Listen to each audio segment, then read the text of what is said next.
This week on Carlie's Couch, an often celebrated and revered personality trait, we explore hyperindependence. Welcome to Carlie's Couch. I'm Lextopia. We got CC Fierce / Carlie Carpio to my right, your left. If you're watching on YouTube, thanks for all the subscribes. Thanks for liking. Thanks for sharing the episodes. We hope you keep doing more of the same. Yeah, we appreciate you. As always, we're going to start with our question from the couch. We have some very random answers, but what is the best dish you cook? So the first ones are bacon, which you can't mess bacon up. You can. But if that's the best thing you do, that's not even a dish actually. So, okay. agree. Gumbo, that's delicious. Yeah. And we can question authenticity. Another person said mac and cheese. Very important. You can definitely mess that up. That could definitely be the best thing you cook for sure. Yep. Another said sweet potato pie. Very easy to mess up. Steak, also easy to mess up. Brisket, definitely easy to mess up. If you know your way around a giant slab of meat, then I can trust that you can usually cook other things too. And then greens, which is super easy to mess up. So yes, I appreciate those. A lot of these are regional and all that too, though. So quite frankly, really, I need to see the photos of these to tell you perhaps if some of these yeses might get a no. But also somebody said spaghetti. Somebody said breakfast, all of it, which I have a friend who also all they want to do is do breakfast. And then somebody said cook. So I guess this is not the question for them.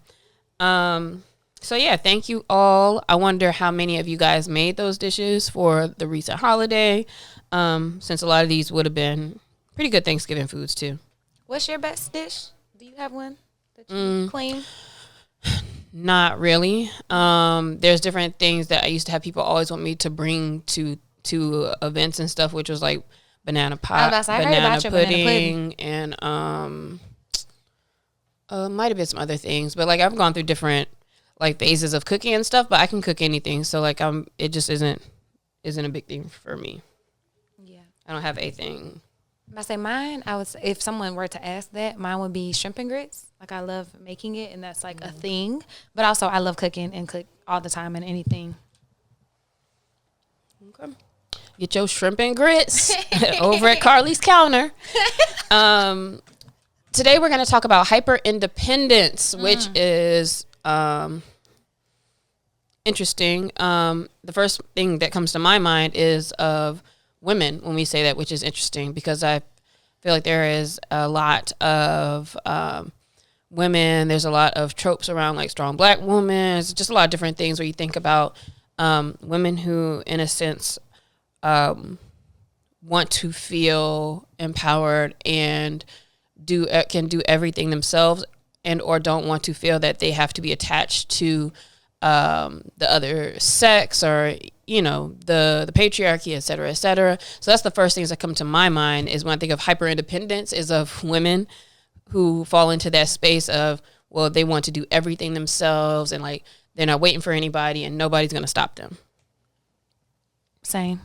And we'll get into a lot of the reasons why, but the definition of hyperindependence is an intense form of self-reliance where a person feels compelled to handle all responsibilities and challenges alone, often refusing help or support even when needed. They depend solely on themselves. Well, this is another facet of it, but they depend solely on themselves to avoid vulnerability or disappointment. Mm-hmm. So hyperindependence is not a good thing, and that's because there is two parts of that word, hyper and independent. So being an independent person, nothing wrong with that. There's a healthy level of independence that you can have. But then it's that hyper independence part that signifies to us, you're doing too much. So how does regular independence differ from hyper independence in case you're like, oh no, is this me? Maybe, maybe not. Or in some instances, definitely yes. I think a big moniker of the difference between hyper-independence and healthy independence is the ability to ask for help or accept help whenever you need it. Mm-hmm. And that is a balance and shows you're able to be vulnerable, but also know you don't have to do everything on your own. And so it's your ability to ask for help whenever you need it, but also to accept it. Mm-hmm. And then watch the intensity to which you do things and the motivations. I often see people post about how like how they, you know, I don't even ask because I know I got to do it all myself, or nobody can do things as well as me, or, you know, if you have that mindset, or if you think about that as you go into task and decide then not to ask for help, then you may be hyper independent.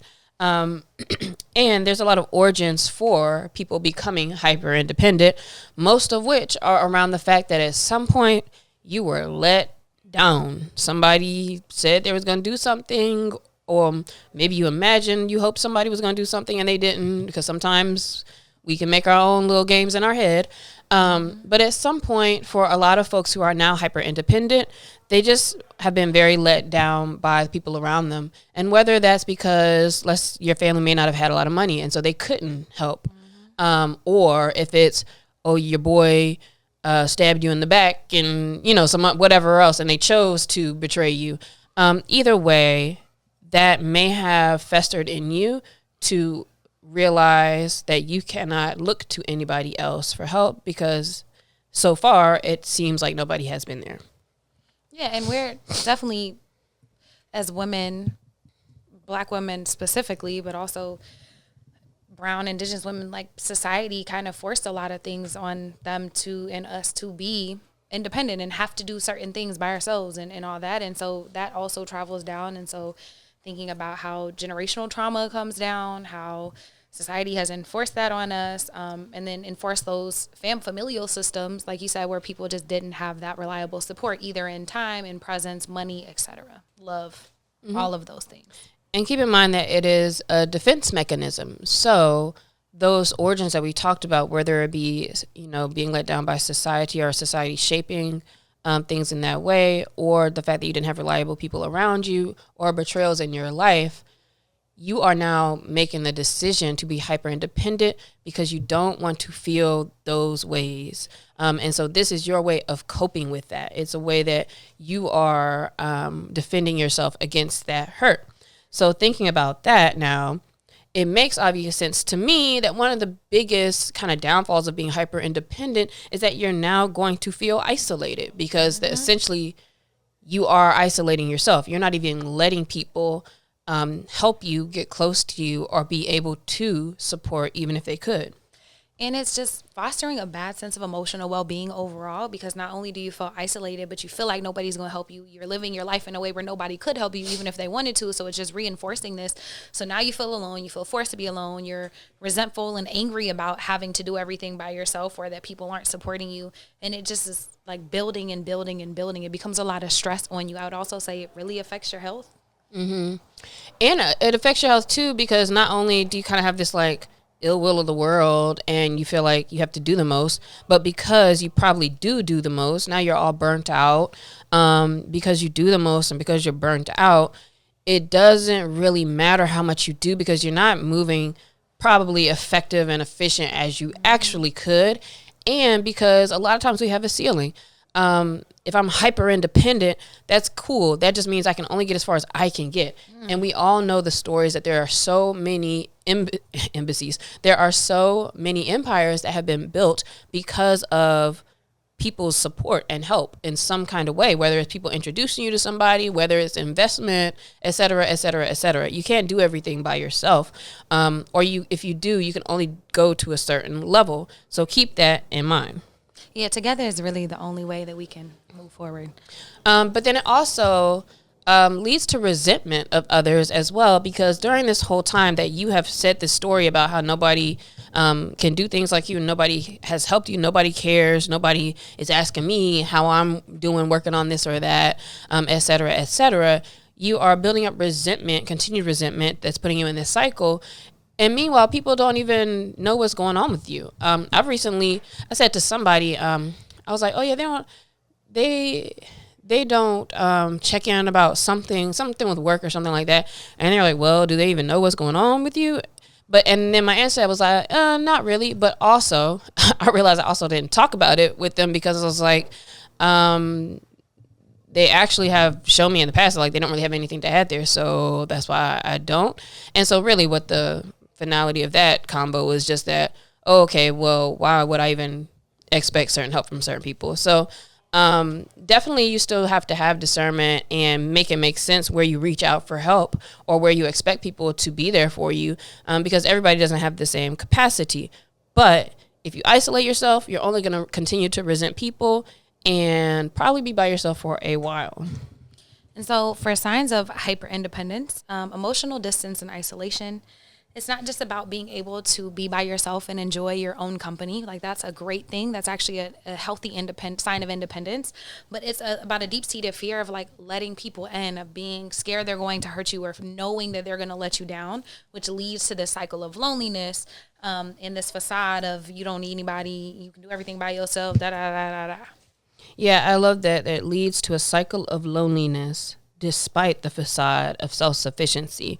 So a sign that you may be hyper independent could be the fact that if you look at your own media, if all you put forward is how you're able to do everything yourself and that you're doing this and you're doing that and all of the like, then counter that with how you really feel about yourself and the things that you're doing. Does it feel as dope as it looks? And if you're focused on putting out there that it looks a certain way, then you might be falling into this space.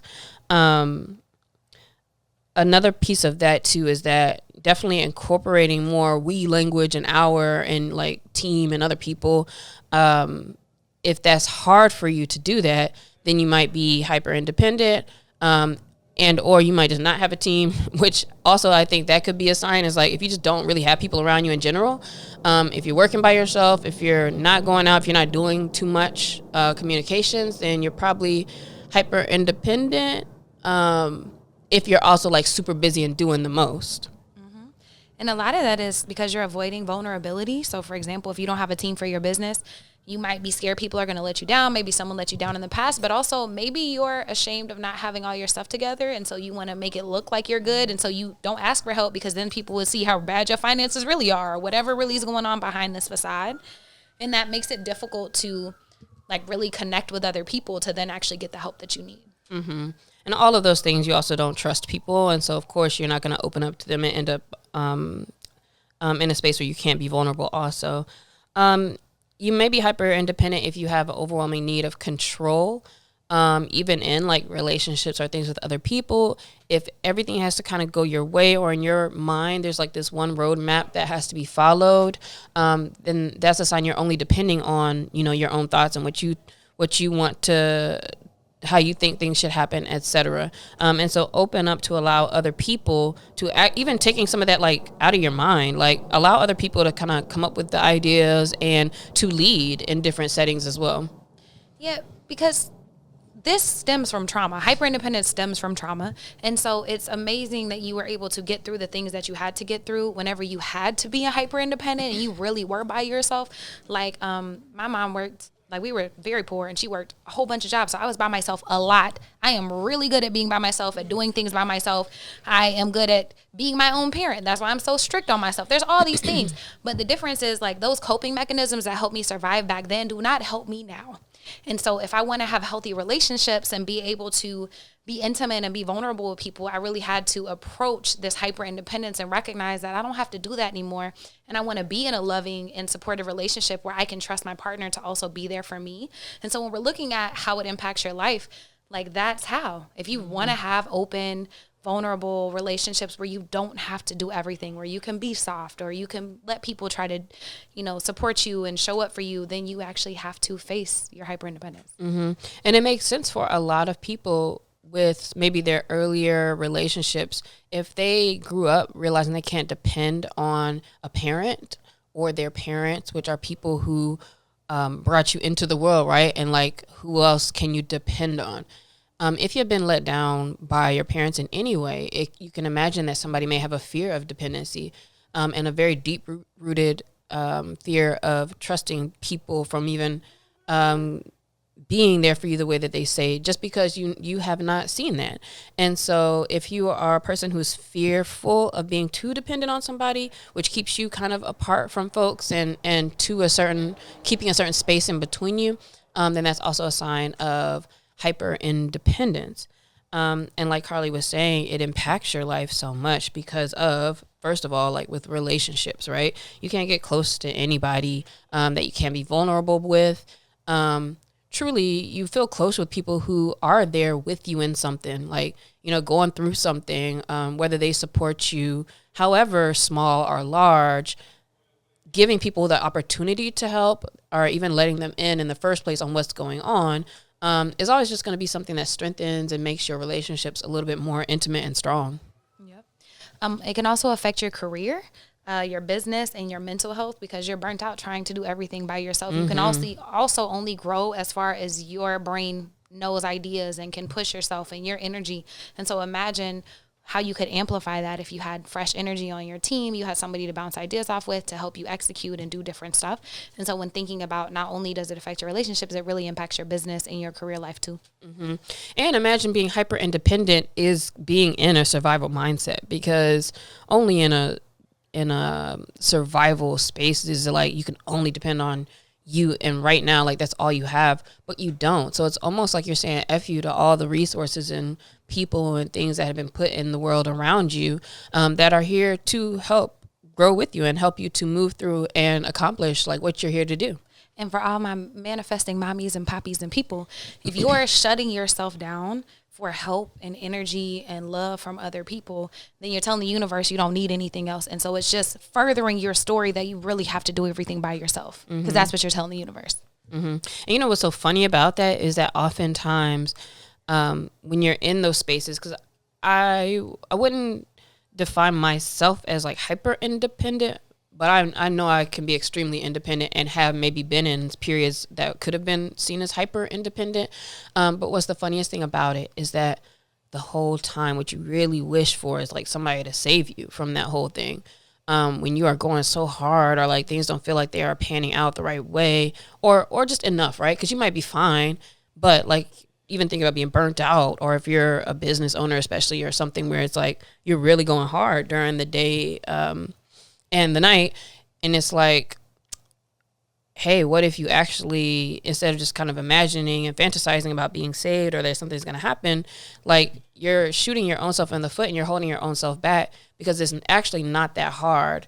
Man, I'll see on social, and somebody's like, hey, I'm really looking for these, you know, two things, like I want to do 2 projects about this, or even just talking about the work you want to do, or like, hey, I really need somebody who can help me with running ads, or, you know, whatever, right? Like people all the time talk about what they need, and there's so many stories that come out of that and growth and building from that. And once you realize how much other people can actually assist, then you realize you're like actually free in a space to recognize how bombarded you were trying to do everything yourself. So like, it's one thing to hope people help you or wish that somebody would, but you truly have to take the steps for people to even know what's going on.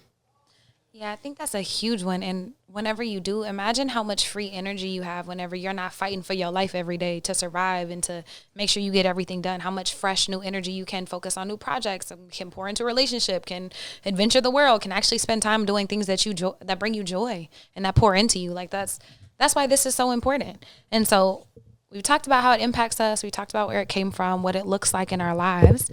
What are some things that we can do to start to heal from hyperindependence?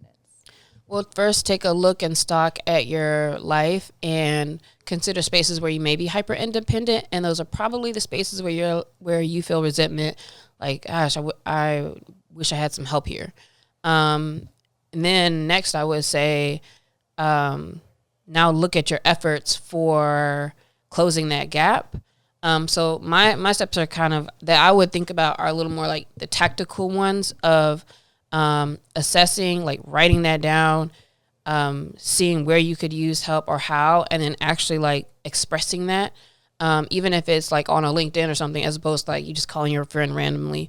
But that's one thing I would say like in real life to do. Yeah, I think that's important. Being mindful about where you are and being very compassionate with yourself, because this is hard. Like I said, you developed these coping mechanisms for a reason. You needed them at one point in your life, and now they're no longer serving you, and it could be harming you. And so it takes a little bit of work to make peace with that and realize, like, yeah, people are going to disappoint me. Even whenever you do start to open up and start to ask for help, people will disappoint you. Even people that you love, even people that normally have space, people will disappoint you. And it is a practice to learn when to ask for stuff. It's okay for people to say no, and being okay with that and recognizing that that doesn't mean that you then have to still do everything by yourself. So being mindful with yourself, being kind to yourself on this journey, and also recognizing that it's okay for people to disappoint you sometimes. Mm-hmm.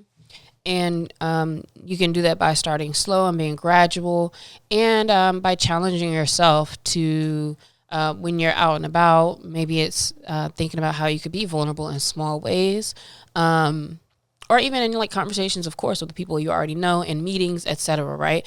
I think we've all had times where it's like maybe there's something you kind of that comes up in your mind that you might want to say, or a thought, but like you're like, nah.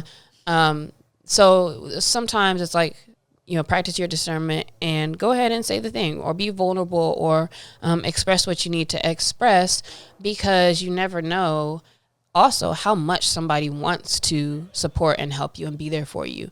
There are so many people in my life I already know that for me, if I actually had something that I need to ask for, like I already know that I could get the things that I need, or that I will have that support. And so definitely take a look at your relationships and honor them by being vulnerable enough to allow them to see inside and to be able to be there for you as they can. Let people be a blessing.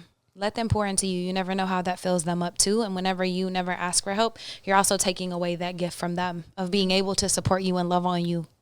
Mm-hmm. Yeah, because one thing about independent people too, a lot of times you end up also being extra helping other people while you're being hyper independent. So it's like, stop all that. Like, it's okay for you to not be there for everybody. Also be there for you. Allow the people to be there for you too. You deserve that. Yeah. So this week assess that. Look at how you're being hyper independent and how it may be affecting you and your relationships. And we will chat with you next week. Bye, y'all.